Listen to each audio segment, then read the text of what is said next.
All team, give it everything you got. It's time to fangirl flail with Fangirls Going Rogue. Count me in. I don't think there's anything more important in the Star Wars universe than the fans. News, discussion, and commentary from the female point of view. You call this a diplomatic solution? No, I call it aggressive negotiations. With your hosts, Teresa Delgado, Trisha Barr, and Sarah Woloski. Boy, am I glad to hear your voice. Strap in, because this is where the fun begins. I like the sound of that. Welcome, young cubs, to Fangirls Going Rogue. I am one of your hosts, Teresa Delgado, and with me are my best friends in the whole world. Sarah Woloski from Skywalking Through Neverland, my birthday twin. We have like mere hours. Mere hours. Before our birthday. Woo! It's so much fun. Whenever I text you, I'm like, oh, I'm going to do this for our birthday. Right? By the way, I thought, that Greg knew we had the same birthday, and I feel like he should have known that, but then today I was talking about it, and he said, well, when's her birthday? And I'm literally pointing at myself. I was like, and he goes, I didn't know that. I'm like, you did too. You know that every year. Guys they selectively forget stuff. And that was the voice of our other co-host, Trisha Barr from Fairgirl Blog. You already had your birthday. I did. I had my birthday. You did. Sarah's going to be old this year. I know. It's a big birthday. Yeah, I know. Before we started, I said I felt like I was getting old, and these two said, yet I can't say that. Nope, you can't. We'll tell you when. Not yet. Nice. Well, there's been some stuff going on. There was a Disney shareholder call. Was it today? It was today, right? It was today. I know there was one thing that was announced that kind of made me go, what? But Trisha, tell us a little bit about what went down today. Yeah, well, the biggest Star Wars related bit was a question about Kathleen Kennedy's future. And the last time we had any status on that was 3 years ago, a little less than 3 years ago, when they announced that she would be staying on through 2021, and we're in 2021. So Chapek said, we've been absolutely thrilled that we can have the kind of talent like Kathy Kennedy to direct Lucasfilm. We look forward to having Kathleen Kennedy running the Lucasfilm organization for many years to come. There you go. Okay. So I guess she's Alrighty confirmed for running the company for indefinitely, I suppose. That's a very vague statement. That's about as vague. It's very as you can vague. Oh, okay. Yeah, I feel like that's a politically correct way of saying we haven't decided what we're doing yet. And so we're just going to say this. Yep. Yeah. It's like it was written by the lawyers. That was that was a prepared. He had to memorize that one word for word. Oh boy. You know, when they do those type of meetings, they have their like note cards and they know some of the questions they're going to get, and they have their prepared statements. So I thought that was very prepared. Her contract wouldn't be up, and I don't think it would be appropriate to say anything. You know, what are you going to say? You're running a company, you're speaking to shareholders. You're going to say, we think the people in place are doing a good job. We like working with them. And yeah, that's that. I don't know yet that the body of work that she's produced is like, yeah, this has been the best thing for Star Wars. Certainly not for representation yet. So I mean, I'm looking forward to maybe getting some fresh blood at some point, but I felt this was a very benign statement. It doesn't say anything. Just right now we have her and we're working with her, and that's what's happening. The end. Yeah. The end. And speaking of the end, Iger announced that he will be stepping down at the end of the year. So the end of an era will come for Disney. Yeah, Bob Iger, That makes me sad. I mean, he initially brought Pixar into the fold, right? and then Marvel, and then Star Wars, and whew. Fox. Yeah. Fox. Wow. End of an era. Absolutely. I mean, he's definitely left his mark on the Disney legacy. Faux show. Oh, man. All right. Well, the saga of Black Widow continues. We still don't have this movie. It is confirmed for May 7th, but it's still saying it's only going to be in theaters. I am going to go ahead and predict this now that it will be on Premiere Access on Disney Plus. Same. And I will be buying it. So that's that. I agree. I think that there's not going to be enough people at that point to fill the theaters like they want to. And they need to have an alternate stream to really make up for it. So they're not going to say it now. I mean, you could always be hopeful. I know that I saw a bunch of people tweeting today that what do you call them? Those marquees where you could pose in front of them at the cinemas have popped up today. So it's definitely May 7th, and they made that point. It's May 7th. So they're getting ready, and more people are going to the movies. I'm not there yet. I haven't been vaccinated, so I'll just stay home and do nothing like I have for a year. Well, I know for me, like whatever Disney puts out on Premiere Access, I'm buying because I want to support that because I want to stay home. I don't want to go to a theater. Yeah, I'm all good.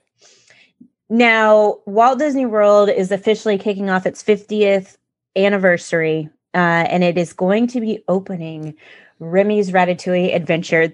This is really exciting. I mean, Greg and I were going to try to be there on October 1st. That's actually, so we actually got engaged on the 40th anniversary, like the day. Aww. So we wanted to be there, but with everything going on right now, and we're just not really sure when we're getting back to Disney. Not only that, but they're booked solid already. Oh. Like I didn't even have a chance with my DVC, like to get it. Like, I waited too long, and so it's fine. It's fine. But yeah, they're going to be opening Remy's Ratatouille Adventure, which is really exciting. I really want to ride that ride so bad. It looks so fun. Oh my gosh, it does. It looks great. And that's going to help them kick off that opening season.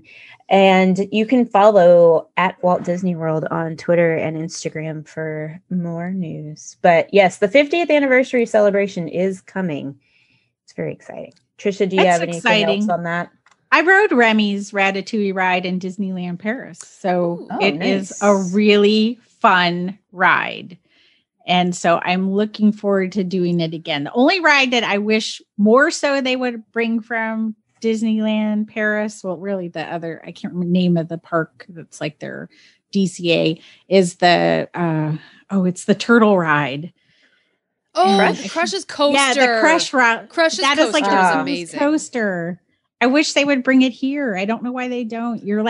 It's like you're in a turtle, but two people are facing forward and two people are facing back, and it just kind of whirls around. And it seems so silly. And there was no fast pass for that one. You had to wait in this long line, and I loved it. I kept riding it. Yeah, we went the last day we were at Disneyland Paris. We went specifically the morning that we had to leave to ride that ride again, Crush's coaster. Yeah. Because it's so amazing. But we were there in 2009, Richard and I, before Remy's Ratatouille Adventure was there. So we still have not ridden that ride, and we are very excited.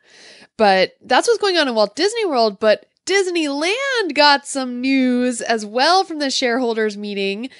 So there's no set date, but the company hopes to be able to open Disneyland in late April rather than on April 1st, which is when California had given clearance for the theme parks to reopen in Southern California.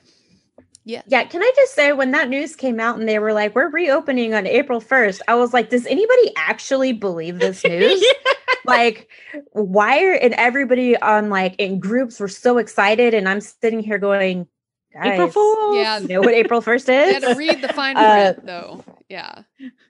Yeah, I just thought it was really funny just because it's like, guys, don't believe anything that says that it's happening on April 1st. Right. Well, plus it's contingent on the fact that Orange County gets into like the red zone or something, some zone of the COVID, not spreading. Orange, probably. I don't know. I don't know. I didn't read that far into the fine print, but I know that there's no set date because there's a lot of moving pieces to this. But what I do know is that Disneyland did release a Touch of Disney tickets, and this is the event that's going to happen in Disney California Adventure beginning on March 18th. And they released these tickets for purchase, and you had to do particular days. And I sat on my computer in a virtual queue for 5.5 hours to get these damn tickets. But I got them. But you did. I got them. I was not one of the people who waited 5 hours and didn't get any tickets. I actually got them for March 25th. So Richard and I will be headed to DCA for March 25th, and we are very excited. And it's going to consist of mostly shops being open and food, like booths being open, and you get to walk all the way down to Pixar Pier and like walk around. There's going to be like character photo ops and things, but no rides will be open. But we're very excited to at least do that. So distanced character photo ops. Yes. Which honestly, like we just like talking to the characters. Like that's the best part. So like I'm just going to stand there and talk to them. It's awesome. Well, and in addition to that, Disney Vacation Club is finally opening some rooms at the Grand Californian. So that's going to be like the only Disney hotel that's going to be open. So they're going to start with the Grand Californian with some select DVC rooms. So that's happening along with the Touch of Disney stuff as well. Let's see. What is another thing that came up? Well, they did announce that Disney Plus now has over 100 million subscribers, which is about half of what Netflix has globally. And when did Netflix start its streaming service? How many years ago? Yeah. Hey, I had Netflix before it had streaming. I had Netflix when it was just like the little Absolutely. the The little red envelopes that were so exciting. You get them in your mail. You're like, new movies. Well, and the crazy part is that half of the subscribers are not families. They're like couples. You know, it's that they didn't realize that would be a demographic that would be really strong. Really? On the Disney Plus. Yeah. So like, I mean, for us, that's normal. None of us have kids. Yeah. So, and when I thought about it, I'm like, yeah, like all the people that I know who I talk to about Disney Plus shows don't have kids, but that's kind of my circle. But I don't think Disney realized how strong that demographic was. Yeah. Wow. Yeah, but I think the Disney Plus platform offers so much, and it's one of the better priced streaming services that offers so much content that I think that it fits. I mean, even with the news that Disney Plus is going to be upping their subscription price by $1 in the US, anyway. In the US, I mean, $1 per month. Most people aren't. But still, most people aren't going to care. Most people aren't going to look at it as, $1 per month over the course of a year. Like they're looking at it as, it's only $1, Oh, yeah. Now, of course, we all don't have to worry about that because. Nope. I'm good till 2023. Right. Let's do the math on that. That's like $1 billion. Yeah. What? Yeah, no kidding. If it's $12 a year at 100 million subscribers, that's like $1 billion extra in revenue. Nice. Wow. Some of these shows are costing over $100 million, but yeah, still it is an increase in revenue. So I think that's really impressive but I'm not surprised. No. It's amazing. Yeah. Now, this is one of the things that did pop up that I was like, okay, and wasn't upset about. But Del Rey and DK Publishing had some news. Del Rey announced that due to the ever-expanding world of The Mandalorian, we will no longer be publishing the Mandalorian original novel at this time. And DK said the same thing for The Mandalorian Ultimate Visual Guide.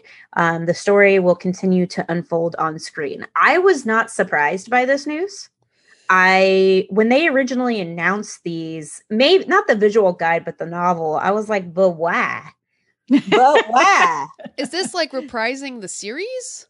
Or is this nobody knew? Okay.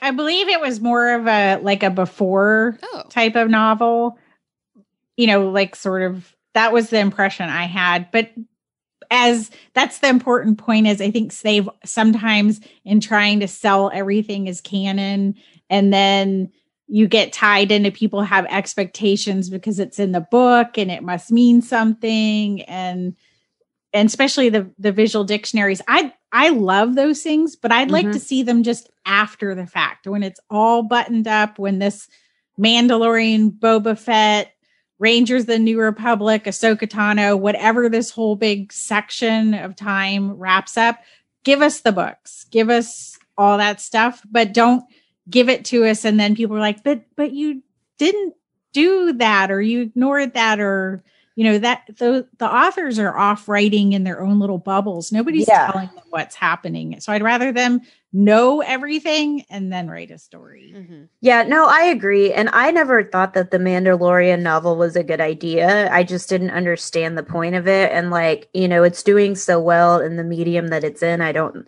feel like we need to pull, you know, into the books, but I wasn't surprised by this at all. So it's fine. I wasn't attached to it or whatever. That the High Republic is doing well. So maybe there's a little confidence that they could move that, you know, move some of the stories into that era and just do their own thing, which I think I really wouldn't care if they just said, I'm going to give you a good Star Wars book. It's not canon. I would be fine with that. Just give me a good Star Wars book. I don't care. Right. I mean, the Legends novels are still incredible. You know, I go back and read Courtship of Princess Leia every couple years. I just love that novel. I swear, you've only read like 3 of the Legends books. No, I've read them all, but I have my favorites. The ones that you haven't read all of the Legends books. No, but I've read There's too many. I've read a lot over those 10 years from like 91 to 2001. I kept up very well. Well, you wouldn't know it. You only talk about one. She's allowed to have a favorite. That's like me in Dark Journey. I just like, that's my comfort food. Yeah, see, there you go. Well, I did say today when I was cleaning shelves, I was like, do I have enough Star Wars books? I was like, I have no other books. There's a lot of Star Wars books. So when you like mine are layered like 3 deep in my bookshelf. Wow. Right? Yeah. And then there's another section, and it's crazy how many books they take over your life. I just gave some to Bryn and her family because her son is like really interested in reading more into that genre. So I was like, okay, here you go. I wish I had someone I could just box up all my crap and give it to. Be like, here you go. It's like recruiting the next generation of Star Wars books fans. So, Trisha, tell us a little bit about what came out in Variety. Yeah, I mean, we have the one chunk of the Mandalorian kind of era of TV shows, and then we have Kenobi, which is sort of out on its own, and we have a new cast member, Indira Varma, who's best known as Ilaria Sand on Game of Thrones. And she's joined the cast in an undisclosed role. Who knows? I think she should be Asajj Ventress. That's my guess. I'm guessing. Oh, okay. I thought that's who I thought she was. I'm looking at a picture of her, but yeah, she's like kind of the leader of the what is that? Across the Sea kingdom in Game of Thrones. The poisoners, right? Yes. Yeah. She was brutal. Yeah. But interesting. So who did they say? What's No, they don't. No, but they don't say. Okay. But what did you say, Trisha, about what speculation? I want her to be Asajj Ventress. Oh. Ooh. I don't know. I just want her to be in live action. Yeah. That's my guess. But it could be a new character. We have no idea. That's show so. And I think in April when they start filming, we'll probably, then people are going to have scripts and, then you have people doing post-production work. And that's how all these little blips and things that end up being reported and leaked. And it's even interesting just watching the WandaVision, what people reported as, leaks and stuff. And then the story team talking now about how the script had to change at the end because of COVID and stuff like that. Some of the stuff that leaked that didn't get in the show was actually in the show. It just didn't make it in the show. So, it comes from all. So as soon as those scripts go out and people start making props and all that stuff, then it's just like, then we're going to know more about the show. It's inevitable. Mm-hmm.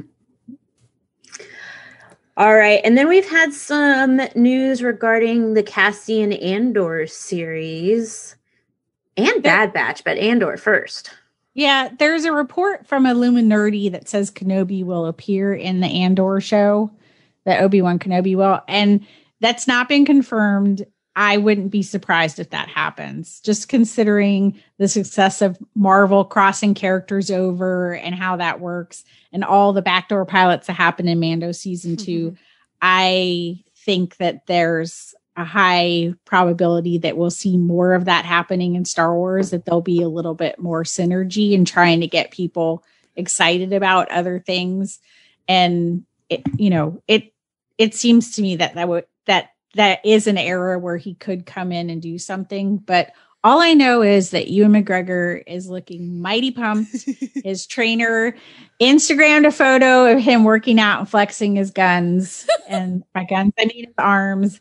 And he's ready. And they will be filming in April. So they're going to be going on to this same stagecraft stage that Mandalorian was on and that Boba Fett just finished on.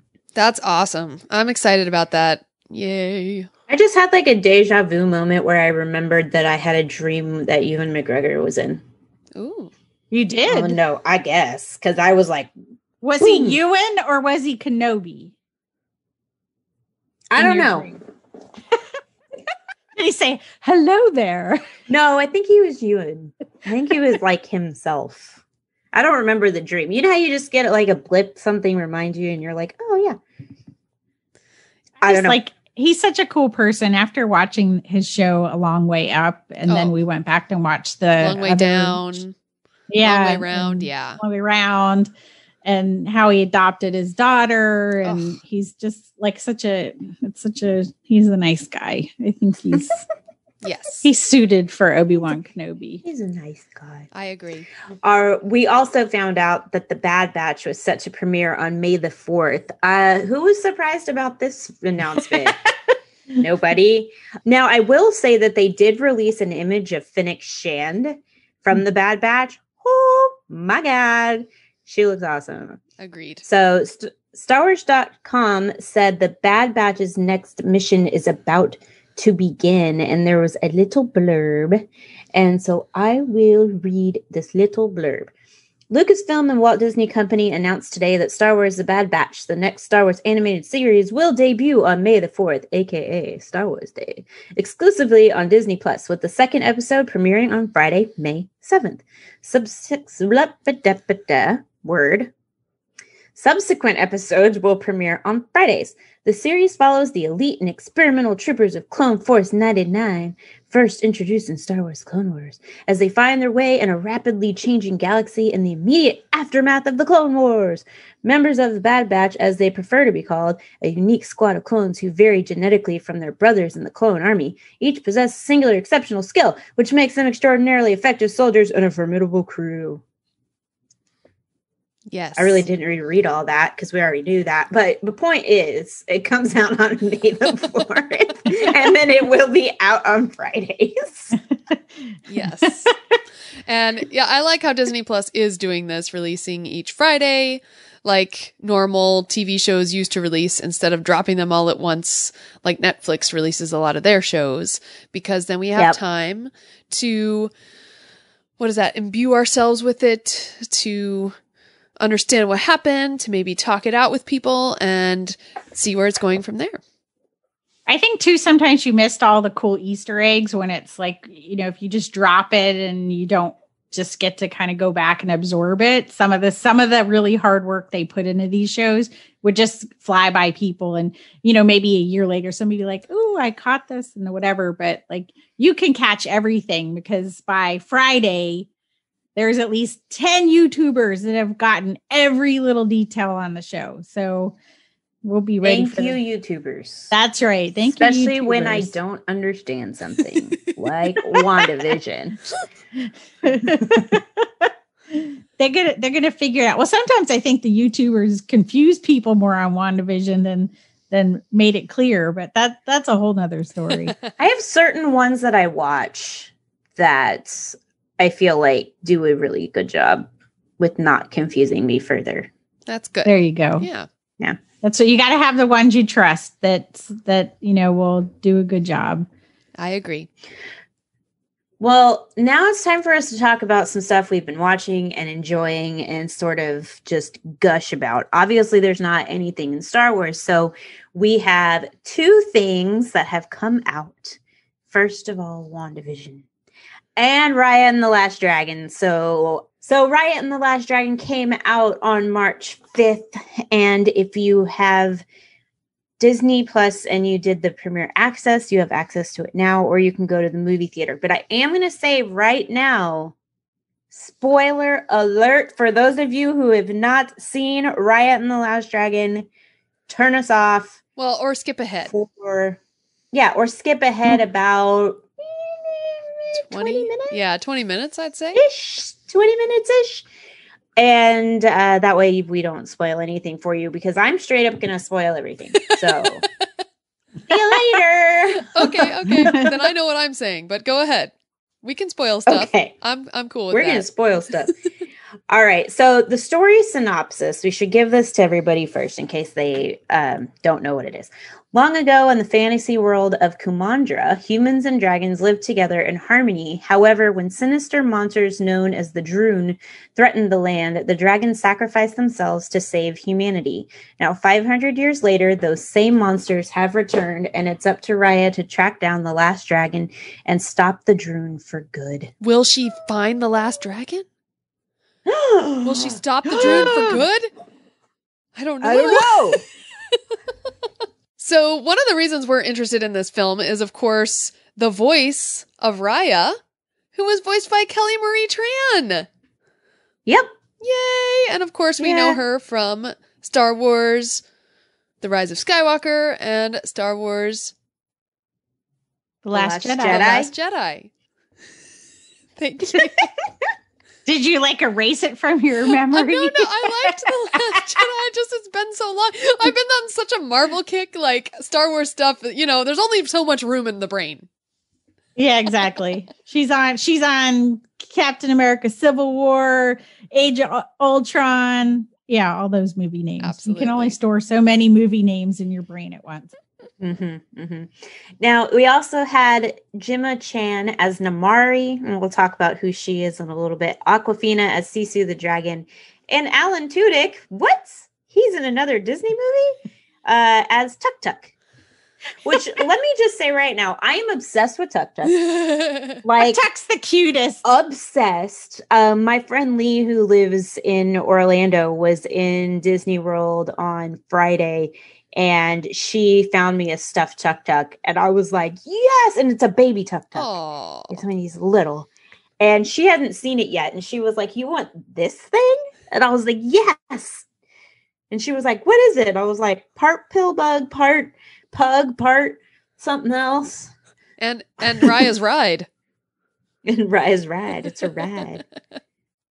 He's cutest as the baby, though. Yeah, cute little baby Tuk Tuk. And I don't know. There was something about this movie. I loved it. The art is gorgeous. I feel like they've upped from Frozen and Moana and then jumped 10 steps and went even more in depth. I always look at the hair animation because the hair on Elsa was so intense, and then Moana's hair was even more intense. And now looking at Raya's hair, I'm like, she has my hair. It was just she's my, and she had highlights. There was she did. There was dimension to her hair. And they made her two little braid things look like when I do two little braid things on top of my head. Oh, I was like, that's so cool. I don't know. There was just something about the artwork. And also, I didn't even realize until the end of the movie that there had been no songs. Which is weird because you're used to it in a Disney animated film for there to be musical numbers, and it wasn't weird that there wasn't any.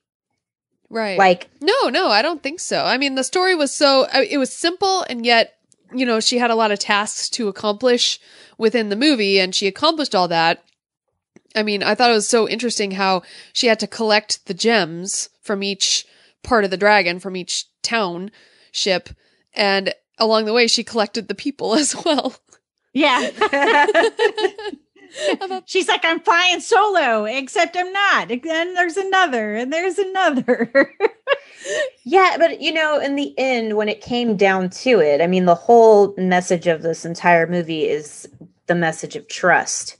And the only way that they were going to achieve what they were trying to achieve in the end was putting Kumandra back together, was to have people from each tribe, if you will. Although I will say there was a moment where I was like, Black Panther, you know, because they were all there. All the tribes were there. Yeah. And I was like, this feels very Black Panther. Yeah. But and she was like collecting infinity stones along the way too. Yeah, kind of. Well, and there's also the scene when she's riding on Tuk Tuk in the dystopian world that was very Rey on the speeder from The Force Awakens. There were definitely a lot of different things, like when you're saying that. Oh, there was the Indiana Jones moment where she puts you know, that, and she even does the kind of the look with her hand that he does right before he takes the idol. Oh yeah. And her outfit. There were definitely her outfit was kind of like Rey as well. Like her little half what is that called? Not jacket. The vest thing with the sleeves that were like Rey's and stuff. It's interesting. Yeah, so I read a little bit about that, and the characters and the tribes are all derived from tribes in Southeast Asia, but before like the countries that we know now. It's like the ancient civilizations of that area. So there were like different things, like her hat was based on a certain tribe, and like all these different elements or whatever. Oh, cool. And about how she's supposed to represent like a population of like 67 million or something like that, or more, or something like that.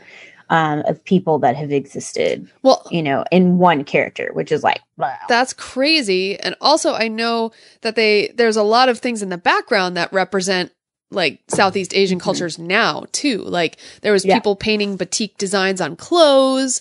There was people making rice. They were eating on the floor together in certain scenes. Like all very, very good to represent that on screen. And in a Disney film, I mean, that's amazing. Yeah, that's why it felt really different but authentic, because there was this world building that was happening, but it felt very grounded. So it felt very comfortable, like you were just going like on a trip to someplace new, but it's not fake. It felt like it was real, and that's because they built it on real people's experiences and culture, and found a way to kind of communicate it on screen. And amazingly, at the end, it says in the end credits that everybody was working at home when they finished this, which is like an incredible feat to do that type of storytelling and all that art and everything that has to happen. And they did it at home. Yeah. So you said the message is trust. And I mean, that message was very clear. In fact, the whole film was very simple. And that's not to say it's bad. It was a very clear-cut story. It's very simple, especially after watching WandaVision with all these twists. Oh my God, and turns. I was about to say the same thing. Yes, Thank you. I just felt it was like such a departure. I'm like, wait, oh, that's it. Okay, but it's good. But it just took me a minute because I've been so immersed in all this WandaVision craziness and theories and stuff. And, but this message of trust, which comes up again and again. And I just think that it's very important, you know, the Kumandra was a broken society, you know, broken up into 5 parts that were each named after the dragon parts. I know Teresa's counting. Heart, tail, spine, fang, talon. Yeah, 5. 5 parts. Okay. And they all had to, I mean, Raya's dad was the one who wanted everyone to trust and forgive each other and become Kumandra again, which is like the one nation all together. And I just think that, you know, this message is very important for right now. I mean, it's poignant for this time because especially after the election and stuff like that, where we just felt like so divided as a nation. It's just, and as a fandom too, you know, like Star Wars fandom, other Disney fandom, I've heard, you know, all those kind of things. Like we can all really learn a lesson from this film to trust. And the first step is kind of trusting someone first. And that's really hard to do. So that's, yeah. One nation under dragons. Indivisible. Yeah. I remember what I was going to say though. So I've already seen several comments and posts saying, get rid of Pandora and replace it with Kumandra. Yeah. Oh, funny. I would do that. I would too, man. Wow. Oh my gosh. Because it fits. It's in, can you imagine a Raya meet and greet? Oh. With a tuk-tuk. Yeah. Tuk-tuk walking suit. through. I loved Sisu, the dragon. Oh gosh. Yes. Awkwafina has, you know, shown some range in different stuff she's done. I mean, most people think of her as a comedic actress, but she's done some more serious stuff. And it did need, beyond the kind of the goofiness at the beginning, it really needed some seriousness in there to relate and some, you know, honesty. And she did that. It wouldn't have worked without her, you know, making the point that she needed to about, I mean, she's not the biggest, bravest, bestest dragon. I mean, that's the point. She was like, felt like the least worthy of all the dragons. And yet her siblings had trusted in her and she was able to impart that message again. Right. And she almost had to trust in herself in order to impart that message as well. So I think she had a journey, Raya had a journey, like it was really cool. And Sisu, she reminded me of like Genie as a dragon. She was even kind of found in this cave area and she's blue. I mean, come on. And then she comes out with all these fun little one-liners. It was fun. Yeah, because she slaughters in the water. Yeah. That was one of my favorite things. Like, she was saying all this stuff. I was laughing so hard. And Awkwafina has a lot of range. I mean, she can be funny, but she can be serious. I mean, I remember watching her in Ocean's 8. And it was like, I loved her in Ocean's 8. And then, you know, obviously in this, and then Crazy Rich Asians and some of the other stuff that she's been in. But I really like the character of Sisu just because it was like one thing that all the tribes and all the people have in common, you know, is doing this business, you know, and then like I'm putting my hands in a circle in front of my forehead for those of you who can't see me, which is everyone. So, you know, it was like the one thing that everyone believed in, you know, and I think the whole thing with Namari and Raya is interesting. And I did see an article somewhere that Kelly Marie Tran feels like her character, you know, might be in the LGBTQ community. And when you look at, and I got those vibes before I even saw like saw the whole movie, like just at the beginning, like I kind of got the vibes with Raya and Namari's characters, you know, to me, it didn't just seem like two friends that are mad at each other. Like there seemed like there was more there because it was so much more deep rooted, you know, like it felt a lot stronger than that. And so I think that's cool, especially if people see that for themselves in the movie, you know, if that's something that they recognize. And I realize it's not overt. And I know that a lot of people would like things to be, but I just sort of like, like when I read that article, I was like, yeah, like I could totally see that. Yeah, structurally, it has sort of if you were going to go way back to it, sort of has the Romeo and Juliet, where it's like they're from different tribes, like they shouldn't get along type of, they should be on opposite sides. So that, or if you're going to look at it like the way fanfic tropes go, that people like to go that like do the enemies to lovers type of, that. So I could see how people would see that in it.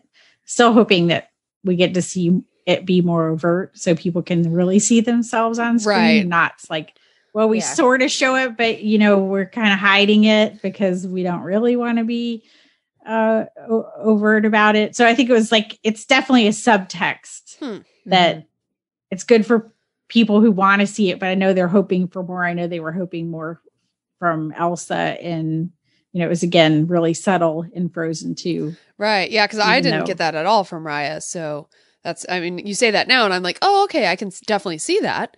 But yeah. So yeah, they need to be more overt. There was a few other things that I noticed as well, like Boone or whatever his name is. Boone. He reminded me of the little boy in Moana, that when she's teaching them how to hula dance, and he's like got his shoulder going, he's like winking at Moana, like he kind of reminded me of him. And then can we talk about Noi and the Ongi for a minute?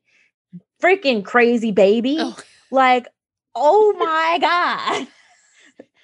My favorite part was when, I can't remember the big guy's name, when he's like, her name's Noi, didn't you? Doesn't anybody know to look at the tag?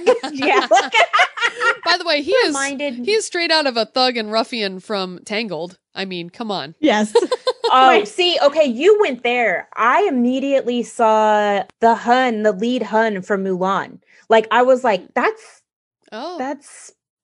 Shun Yu or whatever his name is from Mulan. But yeah, I can see both. Like, he definitely had both of those things going on there. And yeah, that was all really interesting. I wanted the fighting style too. I mean, how intense that was. Like, I feel like the whole movie, like once it really got started, I feel like I was like this the whole time. I was like, oh, good. And well, so do we have like a favorite moment? Why don't we all share a favorite moment? Because I have one. Well, you go first. Okay. So this movie really gave me The Last Unicorn vibes. And I love this movie from the 80s. And so The Last Unicorn, it's a woman, and then she turns into a unicorn at certain times. And then at the end of The Last Unicorn, there's this moment where she goes into the water as a woman, and then all these unicorns come out of the ocean, and it's amazing. And so in the scene in Raya, when, we think that Sisu is dead, but then all the dragons are reawakened, and they're coming over the big waterfall, and then they start bouncing on the water and dancing, and then I was like, oh my God, it's the last unicorn, but it's the last dragons, and they're all dancing. And as a kid, like, I would have freaking adored this movie and like watched that scene over and over and over again, and had all the plush of all the dragons. I would want all the colors, and yes, so thank you. That's my favorite. I'm trying to think, and like there's so many scenes that pop up, but I think probably one of my favorites is when Raya as a kid is telling her dad what she knows about each land. And she talks about Fang and about how they're as fierce as their cats. And there's just like a cat, and then Tuk Tuk is like, Fourth, Fang, our fiercest enemy. A nation protected by angry assassins and their even angrier cats. That was cute. I liked her when she was little. Like, I like that whole thing. And then when she's sitting with Namari, it's like they're playing and they're talking and stuff. That was really cute. That was my favorite part of the movie, was when she met Namari and they were forming a friendship. Like, because I was like I was like, oh, they're forming a friendship. And then when it was fell apart, I'm like, oh, Like, that's horrible. And for me, I kind of attached to that because I was the army brat kid. So I was always in that trying to form a friendship, the outsider alone type of person. So to me, that was always my existence as a kid. So it struck me. And then I was like, I kind of had to recover. To get on with the movie. I'm like, oh no, this is bad. Not bad as in I didn't like it, just like I was having emotional, I was feeling something. I also thought that moment was very poignant in that happens to us. I mean, certain times in your life, you meet someone you just click with on every level. The conversation flows. It's not hard. It just happens. And that's what I felt happened to them. And I was so excited about that. And so, I had kind of the same moment when it was like, oh, she betrayed her. It's like, oh, that's terrible. 'Cause you had such a connection, and that's hard to find. Well, the second you saw them that they were taking their shoes off and they were going in there where the dragon stone was, I was like, oh, well, hell, here we go. I was like, I knew it. Like, I just knew what was going to happen. I'm like, here we go. But one of my other favorite things from the movie is each time they got a piece of the stone and Sisu held it and she had like the powers from her brother or her sister or whatever. When she turns into a human the first time, I was like, what? And I was like, but can I have your hair? Yeah, that was like, great hair. Yeah. It was fun. Yeah. I mean, it's just all in all, it's just a really, really good, simple Disney movie. Yes. And it does add another princess to the line. Now are they going to do what they usually do and not add them because they're not technically a normal princess or whatever the heck it is that Disney does, But they already did a bunch of stuff having all the Disney princesses welcome her officially, the actresses. Oh, they did a bunch of like videos and tweets and stuff like that. So I feel like there was at least 3 different ones. So I never saw them do that with Moana, which kind of ticks me off. Maybe they did and I missed it. I don't know. I feel like they were more overt this time than they were with Moana, and like saying you are a Disney princess. I mean, that's one of the biggest criticisms is like the Disney princesses are so white. In general. So it's good to just like acknowledge the diversity. But when they made this movie, the story is a very simple fetch quest as far as how it functions, but it's unique in the framing of it, right? So it's something we haven't seen, which makes it a little different. And then how beautiful it is and how high their caliber is for the animation. So they did all those other things, and it's basically a really simple story and it's comfortable. It's happier than The Last Unicorn for sure. Yeah.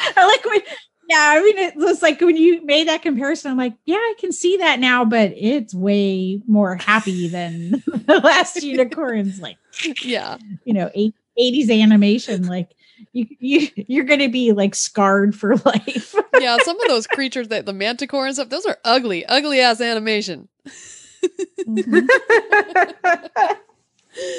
Oh, wow. Well, all in all, I think it's a good movie. And I think if you have the extra $30 and you want to stay home, you don't want to go to the movie theater, then it's definitely worth it. I think you'll watch it multiple times and you'll definitely enjoy it. Now, I do have one lingering criticism that is going to be criticism until they fix it.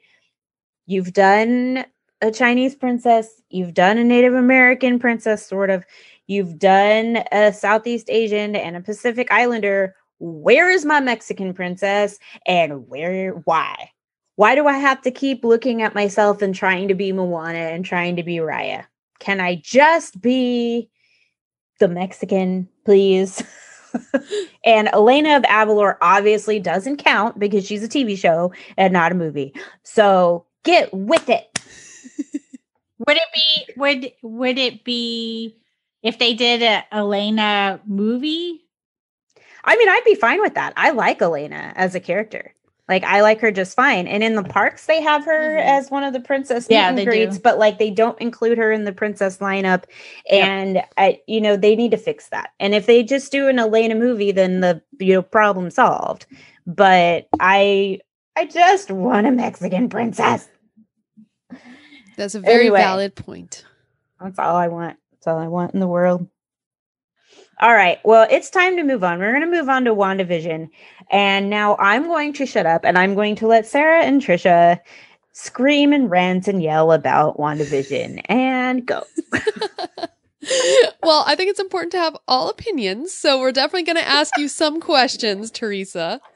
But yes, now we all got to bring something to the table that we're excited about in this episode. And Teresa, yours was Raya. And Trisha, you brought the investor call and also WandaVision with me as well. So WandaVision is the first Marvel original series to air on Disney Plus. It's a mystery / romance with a little bit of a sitcom flair. So let's talk about like our expectations going into this show. And I should say we are going to do spoilers here as well. So if you haven't seen WandaVision, maybe skip ahead as well.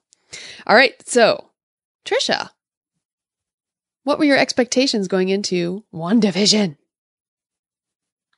Well, I was excited because we were seeing names involved with Captain Marvel and with Jack Schaefer. And I feel like Kevin Feige's been kind of bringing it home and trying to do different stories. And so I was excited, always a little nervous when these type of things are going to come out. But, as someone who's seen almost all the sitcoms that they reference through the 50s, 60s, all the way up, for me, there's a lot of nostalgia. So it was really kind of fun. I mean, I loved I Love Lucy back in the day, Dick Van Dyke Show, Mary Tyler Moore, and, just keep going through the ages. So there's a lot of time I spent with television, and I was excited to see how they were going to do this kind of homage. It was like, whoa, okay. How are they going to make this work? Yeah, same. I saw at D23 Expo in 2019, they released the trailer for this WandaVision. And it's like, well, what is this? I know it must be about Wanda and Vision. And what a cool mashup of a title. Like, oh, that's cool. And then it wasn't until I actually saw the first episode that I kind of realized it's Wanda's Vision, Bing, put it together. What an amazing title. But yeah, I was really more intrigued by the crazy sitcom aspect of it rather than the characters Wanda and Vision. Because at that point, I'd seen them in Age of Ultron, but I didn't really know their story as well. And I wasn't very invested in them as characters. Teresa, did you have any expectations going into the show? Or I think you weren't excited about it, right? No, I wasn't ever really interested in it because I don't really know anything about those two characters outside of the movies. So I was like, okay. Okay. All right. And you pretty much, you started watching it because we were watching it, but it's not a show. Well, I watched it because I know all my friends are going to watch it. And the community that I run in is going to watch it. So I wanted to make sure that I knew what everybody was talking about, which is why I did watch the whole thing. Even though every episode I was kind of like, okay. So, but I did watch it. Okay. All right.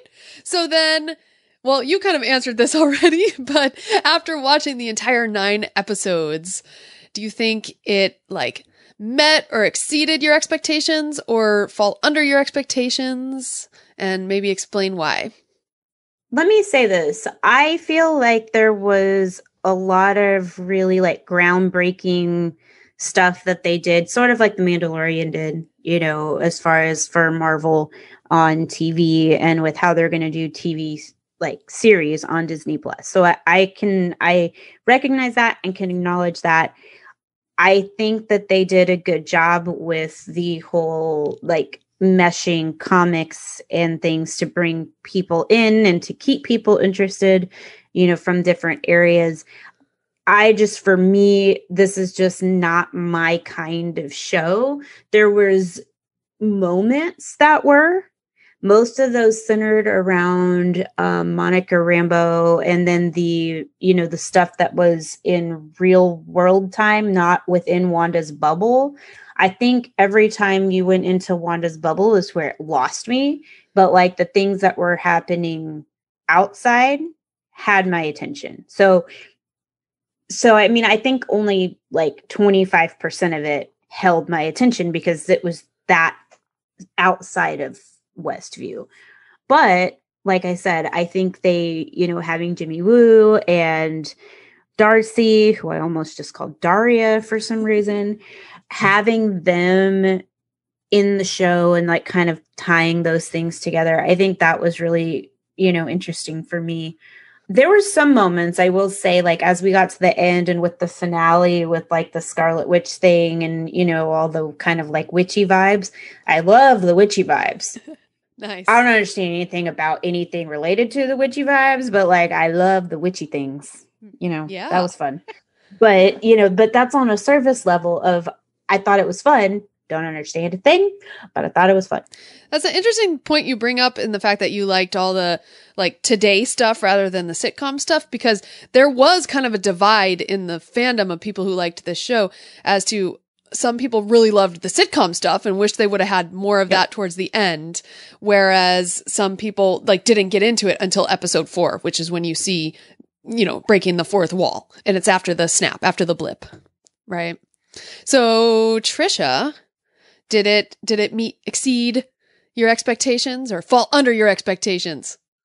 No, I think it met my expectations. I felt like they would challenge the trope of female characters. They would challenge the trope of what a witch is in storytelling. And they did it in an ingenious way. They were able to put things in that appealed to hardcore comic people that, they could still say, oh, that's from this run, and that's from West Coast Avengers, and that's from Vision Quest, but they didn't adhere to one particular one, which is going to get people to go back into it. I talked a little bit more on BJ and I did a hyperspace series, like breaking down the story structure of the last episode. And I talked about at the very end, I felt like they gave Wanda a little bit of a pass on, they didn't make her deal with the people that she, she harmed people. And it's interesting. I had a conversation on Twitter yesterday where I was like, the villain is Wanda in this story. And Jack Schaefer says the villain's grief, but it's, if you talk about a villain, the villain's a person who does evil things in the story. And all of the evil things that happen are because of Wanda. To the people in the town. So she is functionally both the protagonist and the villain in the story. But they didn't deal with that at the end. She didn't apologize to them or acknowledge it. And maybe that's a storytelling choice, but that was the one place. And we do know now that they were rushing at the end. They were rewriting stuff because of COVID. All the interesting stuff with Monica had and Darcy and Jimmy Woo, a lot of that from the last episode got cut. And so I think there was more of those characters. I'm actually fine not having more with them. But the townsfolk, I felt like that was the one point where I was like, I don't know. It's like a line. It's like, when they say Padme lost the will to live and that just drives people crazy. It's like, I think it was just a line of dialogue that could have made the difference in just acknowledging it. And I don't think Monica Rambeau, she was the voice to say, what did she say? If I'd had the power and the possibility, wouldn't have done it. Monica would not have hurt other people to bring her mother back. Her mother would not have wanted that to happen. And so I don't think that line is true to Monica. I think the story tells us that she knows she does have a hard, good line in her, but that's my only like nitpick on the show. Was giving her a little bit too much of a walk off. of not saying you did bad things to people, and what's going to happen to those people in Westview.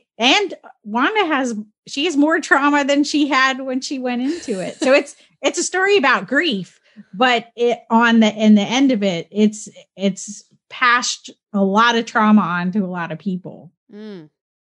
Yeah. I just want to hit on the one thing with the theme of grief that you were talking about, because it came up when I've posted publicly about my feelings on the show, and, people are trying to get me to like it, by telling me like why they liked it.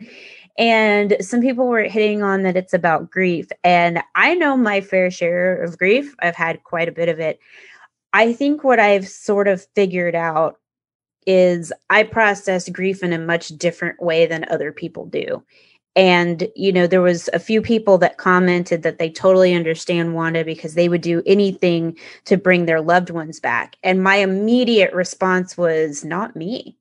Like, I don't process grief that way. Like, I would not do anything to bring my grandfather back. The time that I had with him. And I think, so the time that I had with him was very special, but I think the part of it that comes in that affects that is, I grew up Catholic, and I'm still Catholic, and I'm still Christian. I don't talk about it all the time, but like, I'm still those things. And to me, God's plan ran its course for my grandfather. When his life ended was when his life was supposed to end. And so for me, like, I wouldn't do anything to bring people back. And I just process grief in a much different way. I also have a very medical brain, so when I look at things, I look at them through that lens as well.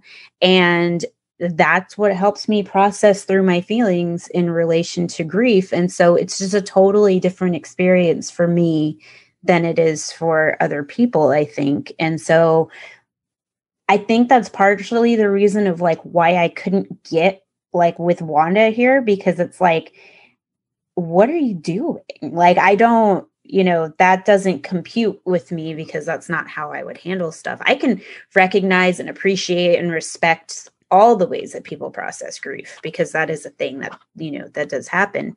And it's not my place to tell people how to grieve. I just wouldn't grieve that way. So I think that's part of the reason that like, it just didn't connect, Mm-hmm.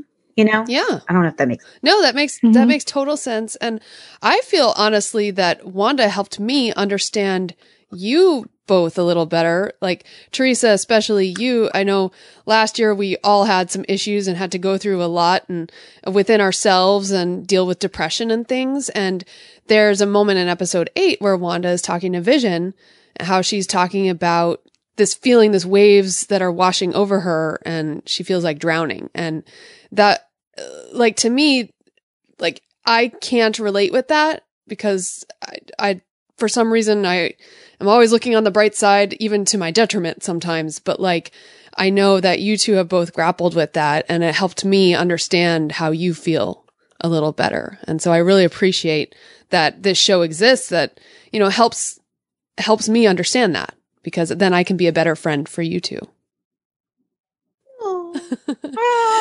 We got nothing now. We got nothing.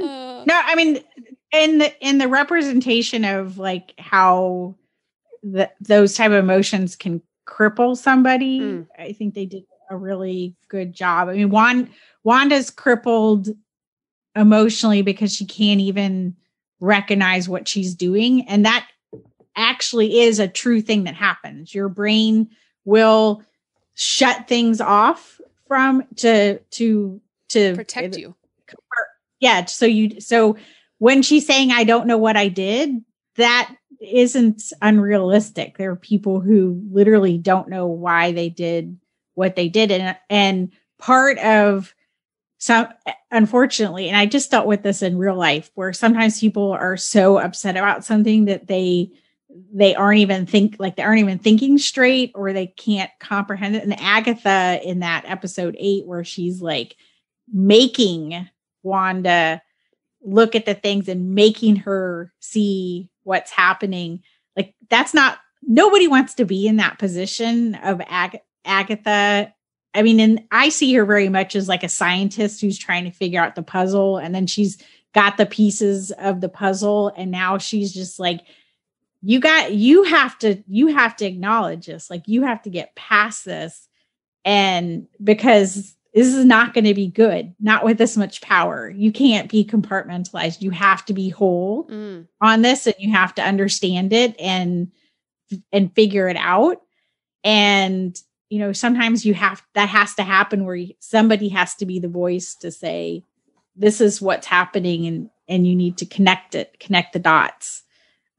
There's a great interview with Catherine Hahn in the New York Times where she says some parts of me just wanted to hope that Agatha would just, you know, give Wanda like a hug and take her off and be your buddy, you know. Yeah. It's because, and you can see it in the way she portrays it. You know, there are moments when she's behind Wanda observing all this trauma where you can see the compassion. Catherine Hahn brings that to the character. Yeah, and I'm glad you brought that specific sequence up, because that is one sequence in the Wanda bubble that I did. What is that? What's the right word? You connected to or liked it? There it is. That I did connect to, because I have experienced that, of having to relive and go through and recognize and acknowledge, you know, the traumas or the things that have occurred. So that there's a few things like that and the mental health aspect of it and the depression aspect of it. Like, I totally get that, you know, but I also think I had this like gut reaction to just want to slap her upside the head because I've been through so much therapy and stuff that I'm like, you're doing it wrong. I'm going to hit you, lady. Who, Agatha? You want to hit Agatha? No. Wanda. Okay. Smack her upside the head. And I think that's just like maybe like a defense mechanism for me, because I'm like, don't you pull me down that hole. I'm not going there. And maybe it's because I'm a little sensitive right now because there's stuff going on, but I'm just like, stay away from me, you. Right. Well, part of the show is acknowledging all the ways that Wanda just got to be like a plot device to manifest, you know, bad things that happen. You know, she kills all of the Ultron little robots because her brother died. It's not because they gave her, it's just like, oh, it happened. And she's like, boom, I blow everything up. And then, you know, as the story goes on in the Marvel Cinematic Universe, things keep happening to her and it never gets dealt with. But I think they were setting it up. You know, she sort of had a father figure in Steve Rogers that she was having. And, you know, she had Natasha, who is kind of like her surrogate mother. Natasha dies. So again, she's alone. Clint's got just got his family back that he's been off murdering people because he's, you know, avenging all of them. So, you know, he's with his family and Wanda's left without a support system. Again, Steve went back to, you know, to live the life that Tony had always said you should live and, you know, take your chance. So everybody else has got a family or dead. And she's stuck in this situation with nobody. I saw some people were like, oh, you know, Hawkeye, it's all his fault. And I'm like, well, it's nobody's fault. No. There's just not, sometimes there are people who end up getting lost in the system. And, you know, maybe that's a reminder of it's important to reach out to people and check on them, because nobody was checking on Wanda. It was Agatha went and checked on. She's like, what's all this magic happening? You know, I'm gonna go see what's going on. No kidding. Yeah. So speaking of Wanda and Vision, you know, I had kind of mentioned how I wasn't really, you know, there weren't my favorite characters going into this show, but has this show changed your perspective on Wanda and Vision? No. No, okay. You're still not as interested, even though Wanda's a witch. She's got major witch vibes now. No, they would need to actually do like a film with her or something, you know, for me. Okay. Like, I don't think for me she's not a strong enough character for a TV show that latches my attention. or maybe they just need to do a normal show in like normal world and it would be just fine. Okay. Well, she definitely will be coming into the Doctor Strange in the Multiverse of Madness. So, and they made a point of saying that you don't need to have seen WandaVision to understand what's happening in that story, which is one thing I like about Marvel is they're trying to make it so that somebody knew. But, it's been fun because I've seen a lot of people say, oh, my grandma watched a show and she got it. I think people, if they watch, romances or mysteries, the show kind of works on those beats. So you don't have to know everything. It's there. You could just watch it. And I was wondering, Teresa, because you like the true crime, do you read mystery novels at all? No. Because true crime tells you what it is, right? And mystery makes you although in true crime, sometimes they talk about things they haven't solved and they want people to help, but mystery is a completely different. True crime is, this is what happens, boop, boop, boop, boop, boop. Mystery is we're not really going to tell you everything that happened and you might figure it out or you might not. So it's two divergent types of storytelling as far as how that's why I think that in some ways it didn't work for you, because I know you're a huge true crime fan. So it's completely opposite the way that mysteries function. Mm-hmm. So that was kind of interesting. What about you, Sarah?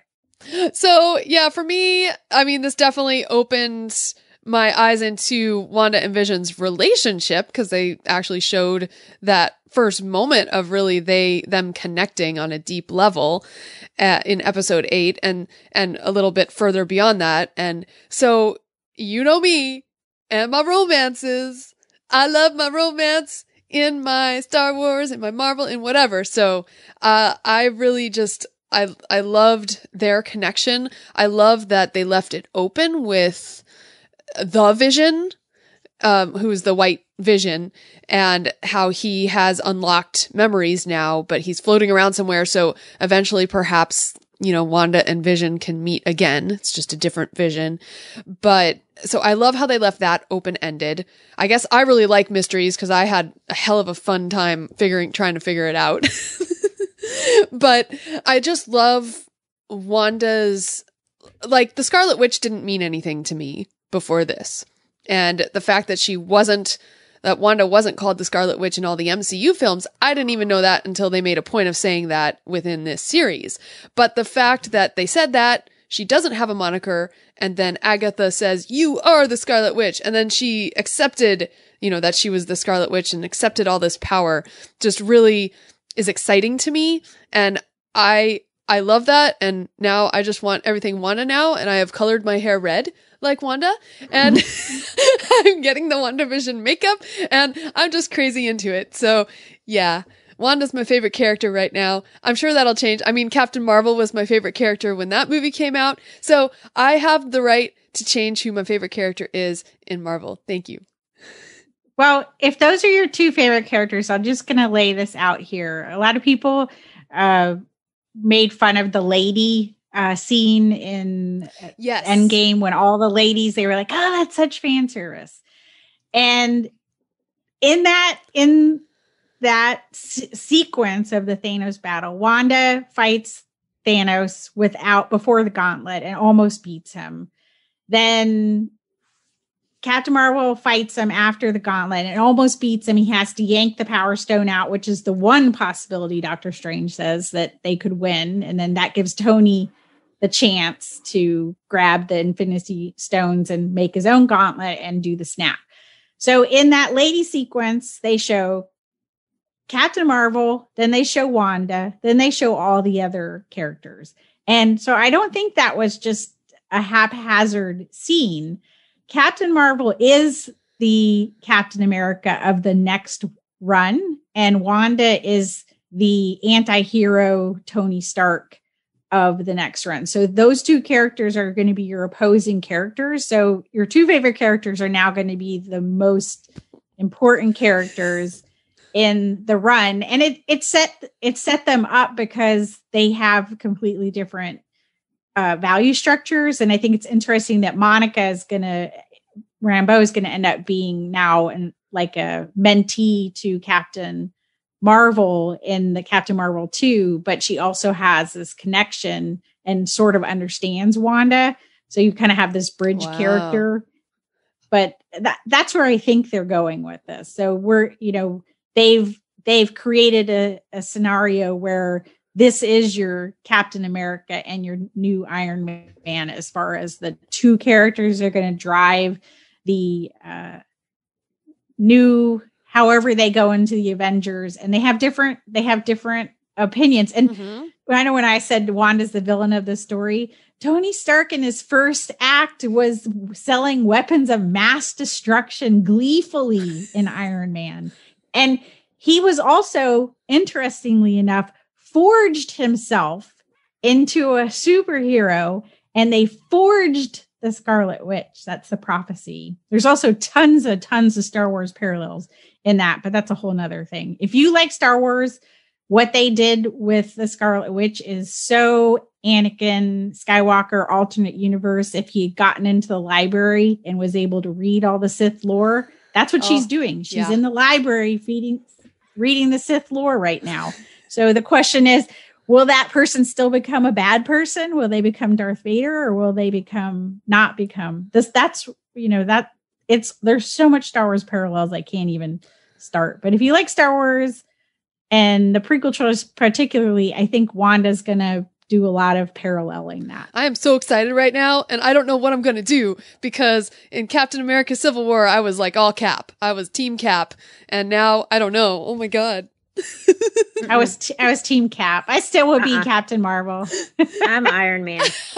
But that's so, she's dark side girl. So you go with Iron Man is so on brand. Well, I mean, and you never know. Like, the more I see of Wanda in this new version of her, and as Scarlet Witch, I might actually really like that. The more we see, because she definitely was more intriguing to me once she got a little bit broody. I mean, her costume, come on. I don't really like red. See, that's my problem. I don't really like red. But I do like Captain Marvel. So, like, those things. But, like, when I think about my favorite female characters from Marvel, the first one that pops up is Captain Marvel, and the second one is Shuri. Oh, nice. So, so I kind of go, like, a different route. And I think I'm really going to like Monica Rambeau. I also think part of the problem is that I really like the X-Men. They're coming. So, like, the X-Men is kind of, like, more my jam, They're coming. I like a good mutant, every now and then. Yeah, I think they're going to be called mutants, not X-Men anymore, by the way. I thought they were both called both. What's the difference? No. Well, the group of them is, like, when they're together as a group, is they are the X-Men, because they work for Professor Xavier. They are mutants. Because they have mutant abilities. Okay, so not all mutants are X-Men, but all X-Men are mutants. Correct. Yeah, okay. There you go. Correct. Got it. All right, well, have we said all we need to say here? Because we have some plugs. Yes. Okay. Yeah. All right, so Trisha and I have really talked up this show. We've been so excited about it. So we have some places where you can hear us expound even further for like 2 hours on WandaVision. So on Skywalking Through Neverland, episode 321, called WandaVision Think Outside the Hex, you can hear Trisha and BJ Priester talk with Richard and I about the entire series, and that will air right before Fangirls Going Rogue comes out. So that should be out in the airwaves right now. And as I mentioned earlier, the Hyperspace Theories episode kicking off our 2021 season is our reactions to the series finale episode, but really from a strong storytelling standpoint, like beat for beat archetypes. And that kicks off a season where we're going to break down The Mandalorian. We have 3 episodes planned for that. That's talking about storytelling and how that's broken down. We're going to go back into WandaVision. We're going to go into Wonder Woman. So there's going to be a lot of storytelling conversations coming up on Hyperspace Theories podcast. I'm so excited about that. And also, all along, Fangirls Going Rogue has been doing Zoom chats for WandaVision. And also, Skywalking Through Neverland, we've been doing Zoom chats for WandaVision. And the Skywalking ones we've actually recorded. And I've put out each week for the Skywalking Force. So if you want to check those out and how to become a member of the Skywalking Force, you can head to skywalkingforce.com. It's really fun to listen to these back because we have so many crazy theories. So yeah, we hope you, just all these fun places to listen if you were super intrigued by WandaVision like Trisha and I. And we want to give a shout out to everybody who came to the WandaVision Zoom calls on Saturday night for Fangirls Going Rogue. That was at 8 p.m. Eastern Time, 5 p.m. Pacific Time, 7 p.m. Central Time. And we actually had Eric Genevice from Del Rey. I think he was a regular. E.K. Johnson, who wrote the Padme novels and the Ahsoka novels, she came one time and she had some great insight. Also, Adam Bray, who's written Star Wars and Marvel books, came.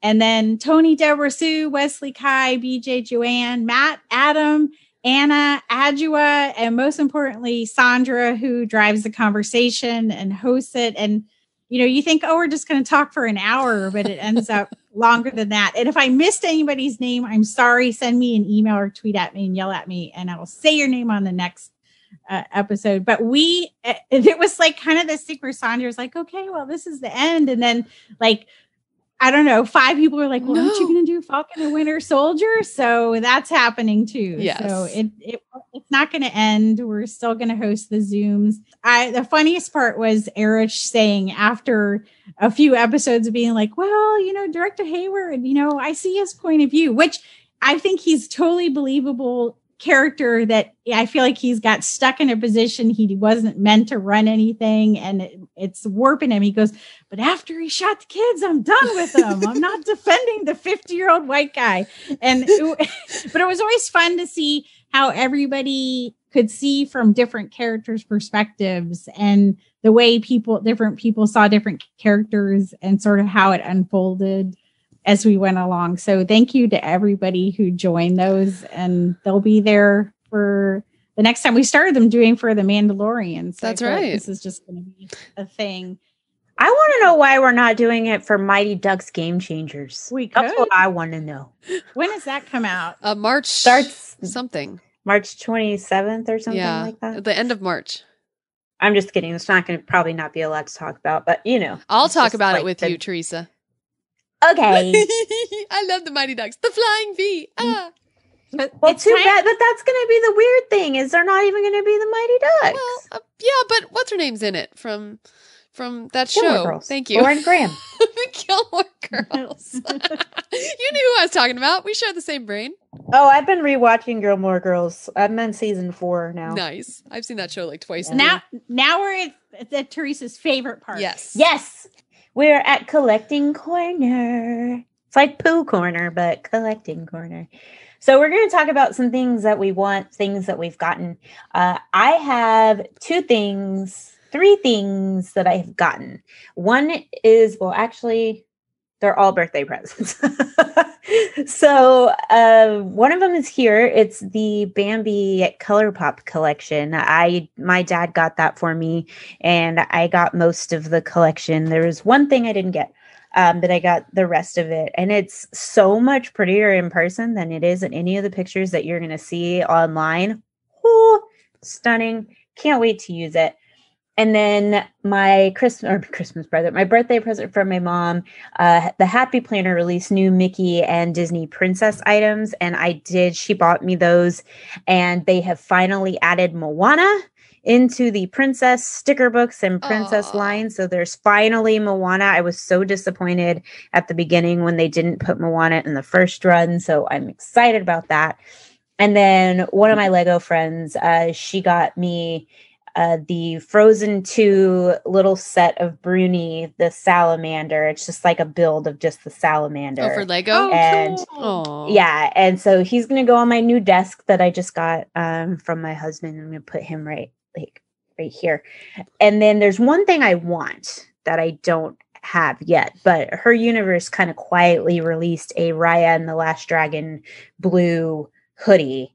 And it's a blue hoodie that has like the designs on it. It has Sisu on the back. Wow. It's really awesome. I want it so bad. I just happened to see it. I was scrolling through the Her Universe site and I was like, oh, have we not advertised this at all? It's on Hot Apparently Topic not. as well. Yeah. Wow. Oh, that's cute. I like it. I want it. The sleeves are cool. Yeah, it's just kind of a unique design for Her Universe. I mean, there's been a lot of stuff coming out for Her Universe that I'm not interested in, like at all. So this is one of the few things that has come out recently that I'm like, yes. Oh. All right. Now I know you, Sarah, you have some WandaVision-y things. Yes, because I need to get things that go with my hair. WandaVision makeup collection is coming to Ulta on March 15th. And I totally want that. And right now I'm seeing cats on Teresa's screen and puppies on Trisha's screen. I apparently need to get my bunnies. Yeah. Dax is like, he's like back there. Oh. That's so funny. Okay, but the makeup collection. Baby Yoda. Oh, that's cute. But the makeup collection includes like some eyeliner stuff and some eyebrow kits and some really cool stuff. The only thing it doesn't include, which I find interesting, is lipstick. Like it includes, what is that called? Lip gloss, but not lipstick. So what I'm hoping is that the lipstick license went to Besame Cosmetics, who does amazing collections of makeup. And she's done this really great collection for Marvel for Agent Carter, that series. Yeah. And I actually think the reason that there are no lipsticks is because a lot of the cosmetic brands, due to face masks and stuff, they're not releasing a lot of ultra pigmented lip products this year. Because that's one area I've gotten a lot into is makeup and like makeup collecting and things. And I've noticed in a lot of the collections from some of the more mainstream brands, it's more on the lip gloss side of things, like tinted, kind of like slightly tinted stuff versus a full on lip moment, mainly because most people have masks on. You can't see it. Whatever, so dude. I have like so many masks with like lipstick stains on them because I just wear my lipstick all the time in the house at 10 p.m. at night. I love my lipstick. Yeah, I know. I think that's why. I think we'll see a resurgence of it, once, yes, people aren't just wearing nude lip balms and tinted lip balms and stuff. I get it. Well, another quiet release from Hot Topic and Universe. God, so quiet. Was the WandaVision. They made like a everyday cosplay freaking outfit. You've got these amazing leggings with her cool like V shapes. They're high-waisted. Yeah, high-waisted leggings. You got this like WandaVision cape, which she wears like a waist cape. So you can almost get that cape and wear it on your waist, like as at a belt. And then they have this peplum top as well. And it's all matching and it's at Hot Topic. And the top, unfortunately, is sold out except for the 3X size right now. That was gone in minutes. Yeah. So I'm hoping that comes back. But they're so amazing. They're so pretty. Mm-hmm. All right. So Trisha. Well, I'm just on a statue kick. So I'm definitely getting the Scarlet Witch Hot Toys statue that they just put out today for pre-order. And I got my Darth Maul statue from Sideshow, and he's so amazing. I don't even know what that looks like because I never buy statues, so I never saw a picture of it or anything. When I saw the picture of the pre-order when they put it up, it's actually the pose and the look of the Darth Maul on my Dark Side book that's only out in yeah. So I mean, it got ordered and it's gonna get assembled and put up next to the book because literally the pose they did, wow, I think was from the artwork from the cover. Like, nice. That's where they got it. So awesome. Oh my gosh. All right. Well, let's get into our character discussion. Roll it, Rob Dellinger.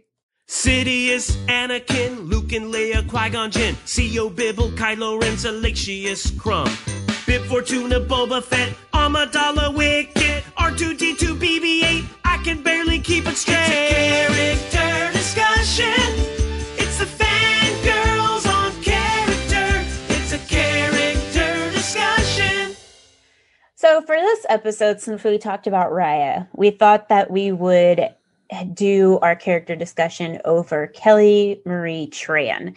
Not Raya specifically. Maybe one day we'll go to Raya. But for now, we're going to do Kelly Marie Tran. And mainly because we met her through Star Wars. And now we're seeing her transition into becoming a Disney princess, which I just think is absolutely amazing. So we wanted to talk a little bit about that and kind of like the trials that she's sort of gone through and like where she is now. And I just want to say, like, for somebody who was treated like crap in the Star Wars fandom, getting the ability to become a Disney princess now, I mean, talk about a one-upping to everybody else and just giving them the middle finger. It's like, screw you, I'm a Disney princess now, suckers. Yeah. Like, I love everything about that. Yeah, there's this iconic look of her at the Last Jedi premiere where she's so excited. And there's a picture of her at the Rise of Skywalker premiere where she's just like, honey, don't care. That's literally the look on her face. Like, she does not look happy. She's posing because she had to be there. And it was such a stark contrast of where she was after, coming into it and then being in it for 2 movies. And it's sad. It is. Mm-hmm. It is. It's absolutely ridiculous. And, I just, back to Animal Crossing, because that's all I ever talk about. I'm making a Star Wars island, and I just decided that the character representing the Last Jedi movie is going to be a little bear cub that reminds me of Rose Tico. So, like, that's who I chose. And I think her character is wonderful in Star Wars. And I think she did an amazing job, in Star Wars and acting. I despise Star Wars fandom for how they treated her.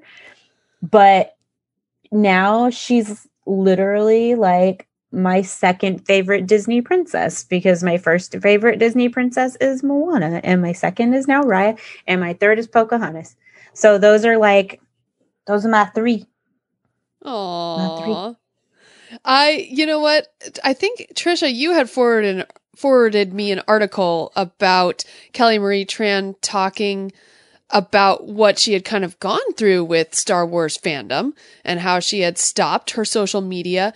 And there's this really cool moment that she talks about when she's recording Raya and the Last Dragon, and it's the moment when she has to kind of talk with the dragon and coax her to life, basically.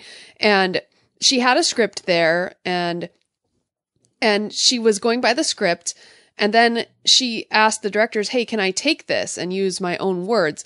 Because what Raya was doing in the movie was she was coming from this broken nation and the only way forward was to wake up this dragon so that she could put it back together, put everyone's life back together, basically. And so she felt like, because what she had experienced going through Star Wars fandom, stopping her social media, like she felt, I've been through some things, like she felt like she knew what Raya was going through. And so she asked to take her own take on it, and she used her own words to really get the emotion through, and that's the take that is in the movie, because it made everyone cry when she was recording it in the recording studio. So I thought that like speaks volumes right there. And I think it's actually really good. It's kind of like the Phoenix rising from the ashes, she's been to a bad, dark place, and now she's using that to transform herself into something better and something awesome, like a Disney princess. And I think that all of that is really great. I mean, everybody goes through their trials and they go through the things that make them stronger and make them who they are. It just makes me so sad that what gave her that experience to be able to play a character like Raya is the fandom that we hold so dear. I mean, Star Wars, like Trisha's wearing a Star Wars shirt. I have Star Wars stuff all behind me. Sarah, you have Star Wars stuff all over the place behind you. And yet our co-passion did something to this person, you know, that I don't know. It's hard for me to explain, but it hurts. It hurts my heart. Let me just talk a little about the one of the problems with Star Wars is it's never kind of snapped back at the bad behavior. It's always just allowed. If you could go, like, this has been for a decade now. You go on a Facebook post from Star Wars, and I remember when they stopped the expanded universe and they were going to, you know, the movies are going to be different. And you, every time you go on a post to be like, what about the expanded universe? And, you know, so this kind of hate reaction, and there was never a curation of, you know, people who are consistently negative or say blatantly racist or hateful things never got curated from their social media. So there was never a snapback or clapback from the franchise that said, you know, you can't behave that way. So it became okay. If people don't tell you it's not okay, it will be okay. The other problem is the character that of Rose Tico was specifically set up to be the character that told the black male lead what he didn't know about things, that slavery of all things. There were a lot of things that happened in her story that were a problem in a movie that was divisive. So it just amped up. There was a lot of the ways the franchise, the story they decided to pick. And I remember when people were talking about, see more Rose in The Rise of Skywalker. That was never going to happen because the movie of The Last Jedi, the way the character's constructed and what's happening, does not give her things that she can take forward into The Rise of Skywalker. So when she disappeared from that movie, the people, the trolls who went after her felt like they had been validated. But she had never been given truly a character role that was going to go any farther in The Rise of Skywalker. It didn't matter how you looked at it. There were so many other things that had to happen. And so it's not just Star Wars fandom. It's a confluence of events that allowed it to happen, which was Star Wars not telling authentic stories about characters of color for either Finn or Rose Tico, and then not telling people who behave badly that it wasn't acceptable to participate in the franchise social media forums in that manner, to not just stop them and to not push back and not go after some of the hate grifters that just take stuff off of Star Wars and put it on YouTube and monetize, you know, things that they're stealing from leaks and all of that kind of stuff. So they never pushed back on it. And so as much as there's a bad side of our fandom, that's exactly the fandom that Lucasfilm is allowed to become. And that is the monster they're dealing with right now. And there are people who don't participate in fandom because they don't want to click on, I don't want to click on a Facebook post or a tweet from Star Wars official site. I don't want to see all the crap that comes down it. So, you know, if I look at a tweet, I don't look at anything past it because that's, you know, it's negative engagement most of the time. Just like, ugh. Wow. I mean, we've experienced that from our Facebook groups and our communities. Like in our Facebook groups, I mean, granted, we're dealing with a less amount of people, but you know, we always monitor that and get rid of comments that are hateful or anything like that. You could not pay me enough money to be a Star Wars social media person at this point. Oh, absolutely not. Absolutely not. I mean, they could do a whole WandaVision show about them. I mean, there's got to be some trauma. Hey, there. And that one I might actually understand. Yeah. But, I mean, the thing is that Disney has given her, I think she participated in like the STEM Force for Change stuff. She was like always, Kelly Marie Tran was always like in to have fun and be supportive. Through this whole run with Raya, she's been insistent on having Southeast Asian, photographers, for the looks, her glamour look. She supported Southeast Asian designers and photographers, reporters, and that's really important. I mean, she's the real deal. She is like Rose Tico. The problem is that the way where Rose Tico sat in the Last Jedi became. I mean, even people were trying to pit her against John Boyega. Both of them are in the same boat. They're both getting just dragged by this nasty bit of fandom that Star Wars should say, we don't own you. Like, if you're going to be that way, we don't want you to watch Star Wars. Go away. But they haven't said that yet. Until they say it, until they own it, until they own these monsters they've created, this is going to be, a lot of people are going to say, I don't want to be in Star Wars. The post they put for International Women's Day, and they posted a picture of a bunch of the female characters. Only one of those women is left on social media. Wow. Yeah. All of the other women have come onto social media and left social media. That is so sad. Mm-hmm. Wow. Yeah. Yeah. I mean, speaking of International Women's Day, talk about a woman that you can look up to, which is Kelly Marie Tran. Like, I love watching interviews with her, especially interviews specifically about Raya. Like, the amount of pride she has. And it reminds me of the girl that plays Moana, because she is, from Hawaii, like from the Pacific Islands. Like, she is, she represents that culture, and she was so proud to be, from that culture, which I think is just, really awesome. So it's just, I hope they keep doing this. And I know that one of the new movies that's going to be coming is based in Colombia. Oh. Is it Colombia? Yeah. Yeah, it's Colombia. And like, that's exciting, and I hope they continue to do that. I mean, there's so many stories outside of like your traditional fairy tale stories, and so I would love to see more of that coming from Disney, and it was really cool with Raya to be able to see that, every single person in that movie was a person of color. Every single person. Mm-hmm. There wasn't a single non-person. Except for Tuk Tuk. Well, that's true. Half pill bug, half armadillo, half pug. Alan Tudyk. I think there's some like contractual thing that they have to put him in every. Like he's anything that makes a noise that goes, like it has to be him. It works. I also like that Disney Plus suggested Moana after I finished Raya. Yep. I was like, okay, sure. Did you take Disney Plus up on that? I did. I sure did. Nice. That's amazing.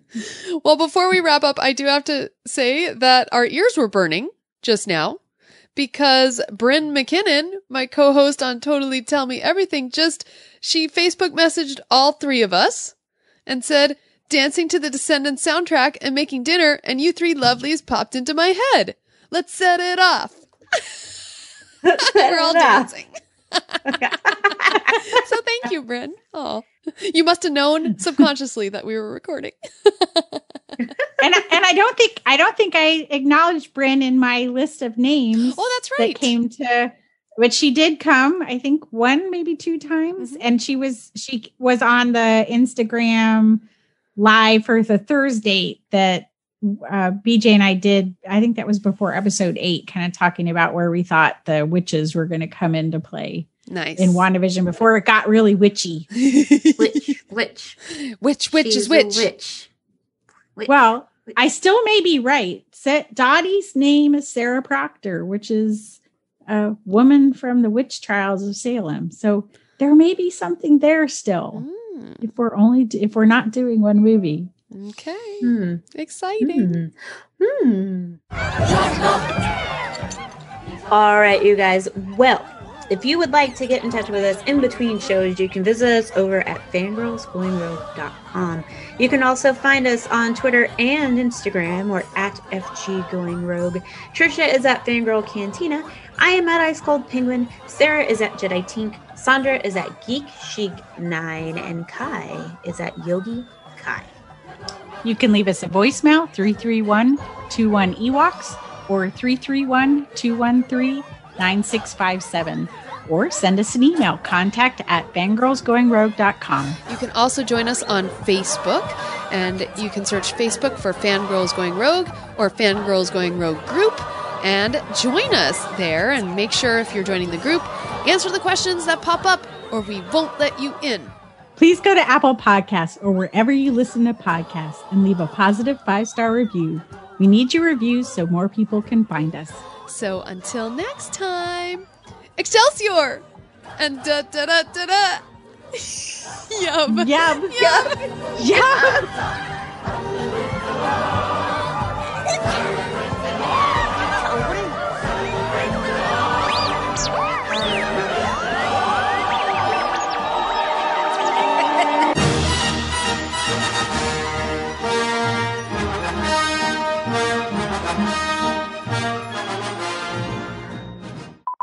What? I'm just adding in some Marvel in there. Just because. Wait, isn't Excelsior like Prince Arthur or King Arthur or something? No, it's what Stan Lee says. Excelsior. Oh. We're all like yub yub's like a question. Yub yub. Yep. And please go to Apple Podcasts or wherever you listen to podcasts and leave a positive 5-star review. We need your reviews for... I'm sorry. It's really late. Did you not hear how I said subsequent earlier? Okay. Whew, sorry. Now your face is all red. I know. No laughing. Okay. Please go to Apple. Stop it. I know I'm going to be in the bloopers at the end now. Damn it.